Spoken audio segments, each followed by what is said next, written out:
तो फ्रेंड्स, कैसे हैं आप सभी।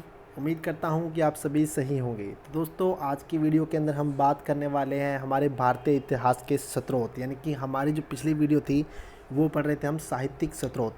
यानी कि हमने साहित्यिक स्रोतों के अंदर वेदों को पढ़ लिया था, उपनिषदों को पढ़ लिया था। तो आज की वीडियो के अंदर हम दोस्तों बात करने वाले हैं सूत्र ग्रंथों की। तो क्या होते हैं सूत्र ग्रंथ, उसकी अब चर्चा हम इस वीडियो के अंदर करने वाले हैं।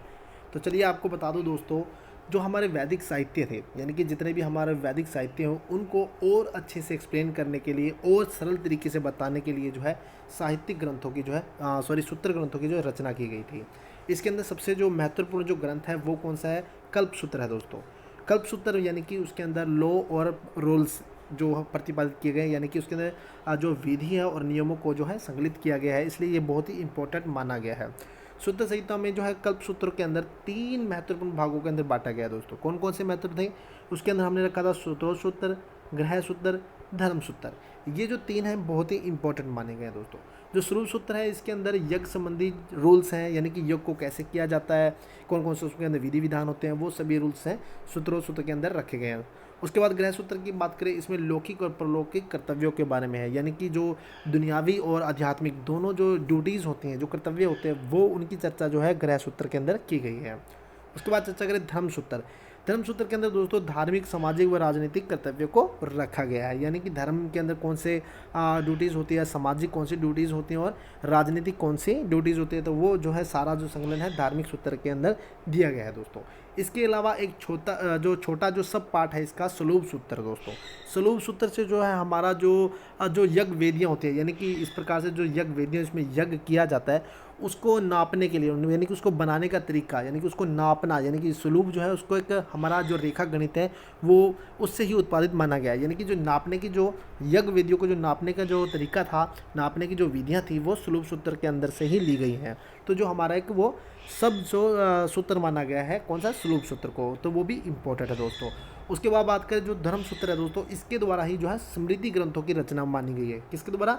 धर्म सूत्र। जो हमारा लास्ट का जो धर्म सूत्र है, यानी कि धार्मिक, सामाजिक और राजनीतिक कर्तव्यों का जो संकलन है धर्म सूत्र, उससे ही स्मृति ग्रंथों की जानकारी मिलती है, यानी कि स्मृति ग्रंथों का विकास जो हुआ धर्म सूत्र से हुआ है दोस्तों। धर्मसूत्र कौन कौन से हैं दोस्तों? वो है मनुस्मृति, यज्ञवल्क्य स्मृति, पार्श्व स्मृति, नारद स्मृति, बृहस्पति स्मृति, कात्यायनी स्मृति और गौतम स्मृति। ये जो है इंपॉर्टेंट हमारी स्मृतियाँ ग्रंथ हैं दोस्तों। इसके अंदर सबसे प्राचीन मनुस्मृति को माना गया, आप सभी अच्छे से जानते हैं। तो इसके अंदर बता दूं कि सबसे पहले हमें 8 प्रकार के विवाहों का जो है इसके अंदर हमें उल्लेख मिलता है। कितने प्रकार का? 8 प्रकार के विवाहों का उल्लेख मिलता है दोस्तों। 8 प्रकार के विवाह होते हैं, आपको पता होना चाहिए, जिसमें 4 जो माने गए हैं अच्छे, मतलब कि धार्मिक माने गए हैं, और 4 जो गए माने गए हैं अधार्मिक माने गए हैं दोस्तों। चलिए उनकी चर्चा हम आगे अपने जो वीडियो उसके अंदर करेंगे, कौन से जो 8 प्रकार के विवाह होते हैं। उसके बाद बात करते हैं मनुस्मृति के जो भाष्यकार हैं, यानी कि जो टीकाकर हैं, कौन कौन है? मेधतिथि है, गोविंदराज है, भरूची है और कुल्लुक भट्ट है। कौन है ये जो मनुस्मृति इसके टीकाकर माने गए? यज्ञवल्क्य जो स्मृति है इसके टीकाकर है विश्वरूपा, ज्ञानेश्वर, जो जिनकी जो रचना है मिताक्षर है, और अपार के जो है टीकाकर माने गए याज्ञवल्क्य के। इस प्रकार से जो उपवेद है, यानी कि उपवेदों की भी जो रचना हुई दोस्तों, जो वो कौन कौन से हैं? यजुर्वेद, यानी कि यजुर्वेद हमारी दवाइयों से जुड़ा हुआ है, हमारे जो जितने भी रोगनाशक कीट जो दवाई जड़ी बूटी होती है इससे चर्चा इसमें मिलती है। उसके बाद धनुर्वेद की बात करें, इसके अंदर जो युद्ध की जो विधाएँ होती हैं, युद्ध की जो विधान है उसके बारे में इसका जिक्र मिलता है। उसके बाद गंधर्व वेद, ये हमारी बहुत ही इंपॉर्टेंट है। गंधर्व वेद यानी कि गायन शैली से रिलेटेड है। उसके बाद बात करें शिल्प वेद। शिल्प वेद यानी कि जो हमारी कलाकृतियाँ हैं, हमारे जो जितने भी डिज़ाइन वगैरह होते हैं, इसके अंदर शिल्प वेद के अंदर भी दिए गए हैं।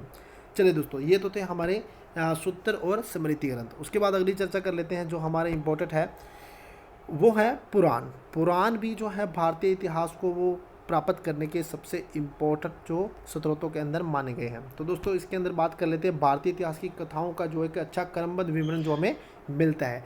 जो पुराणों की जो रचयिता है, पुराणों के जो रचयिता है कौन माने गए हैं? लोमहर्ष व उनके पुत्र उग्रश्रवा को जो है क्या माना गया है? इनके रचयिता माना गया है। पुराणों की संख्या दोस्तों कितनी बताई गई? 18 बताई गई है।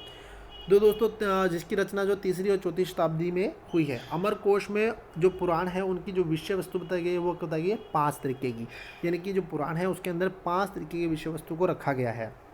चलिए दोस्तों, इसके अंदर मैं बता दूं कौन कौन से इम्पोर्टेंट जो हमारे पुराण है वो है मार्कंडेय, ब्राह्मण, वायु, विष्णु, भागवत और मत्स्य जो इम्पोर्टेंट प्राचीन पुराणों में रखे गए हैं दोस्तों। उसके बाद जितने भी ब्राह्मण ग्रंथ हुए वो पुराण जो हैं वो बाद की रचनाएं हैं। उसके अलावा जो मत्स्य है, वायु है, विष्णु है, इनके अंदर प्राचीन जो राजवंश है उनकी जानकारी हमें मिलती है। और जो मत्स्य पुराण है सबसे प्राचीन पुराणों में रखा गया है दोस्तों। तो कौन कौन से राजवंश है आप नीचे देख लीजिए। सबसे पहले कि मौर्य वंश की जो जानकारी मिलती है हमें विष्णु पुराण से मिलती है, आंध्र सातवाहन और शुंग वंश की मिलती है मत्स्य पुराण से मिलती है, और गुप्त वंश की जानकारी हमें वायु पुराण से मिलती है दोस्तों। तो ये क्या हुआ, ये भी हमारे जो 6वीं शताब्दी ईसा पूर्व के जो महान मतलब जितने भी राजवंश हुए हैं उनके बारे में, या यूँ कह लीजिए जो महाभारत के युद्ध के पश्चात के जितने भी राजवंश हुए हैं उनके बारे में जो जानकारी के स्रोत है हमारे पास महत्वपूर्ण जो है वो है पुराण है दोस्तों। चलिए उसके बाद बात कर लेते हैं हमारे महाकाव्यों की। महाकाव्य तो आपको पता ही है बहुत ही इम्पोर्टेंट है, जो कि आप इसके आप ये आप टीवी वगैरह पर भी इसके अब रिकॉर्डेड वो देखते हैं, वीडियोस देखते हैं, क्योंकि अब ये जो है क्या हो गया एक वीडियो का रूप ले लिया इन्होंने। इसके ऊपर बहुत सारे मूवीज़ बनाए गए हैं, बहुत सारे ऐसे जो नाटक बनाए गए हैं जो हम लोग इसको साक्षात देख सकते हैं दोस्तों। तो चलिए ये कौन कौन से उसकी चर्चा कर लेते हैं। तो महाकाव्य जो है सबसे पहले वैदिक साहित्य का सबसे बाद का स्रोत माना गया है। कौन कौन से महाकाव्य हैं, महाभारत और रामायण को माना गया, 2 ही महाकाव्य माने गए जिनकी रचना का जो समय माना गया वो 400 ईसा पूर्व माना गया है दोस्तों।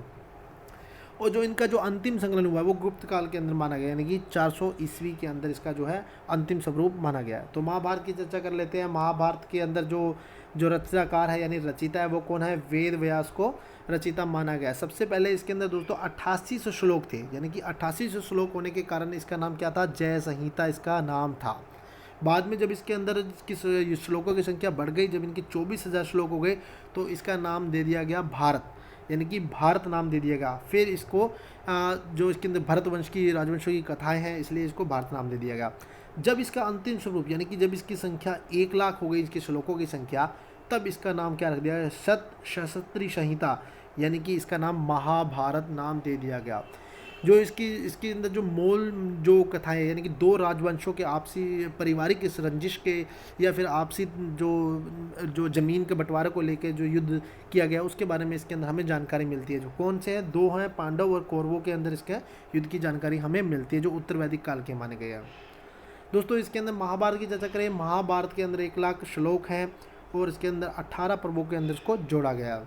और महाभारत का सबसे पहला जो हमें जो जिक्र मिलता है वो किसमें, अश्वलायन ग्रह सूत्र के अंदर मिलता है। ग्रह सूत्र का भी एक अलग से पार्ट है, उसका जो अश्वलायन जो ग्रह सूत्र है उसके अंदर हमें इसका जिक्र सबसे पहले मिलता है, उल्लेख सबसे पहले मिलता है।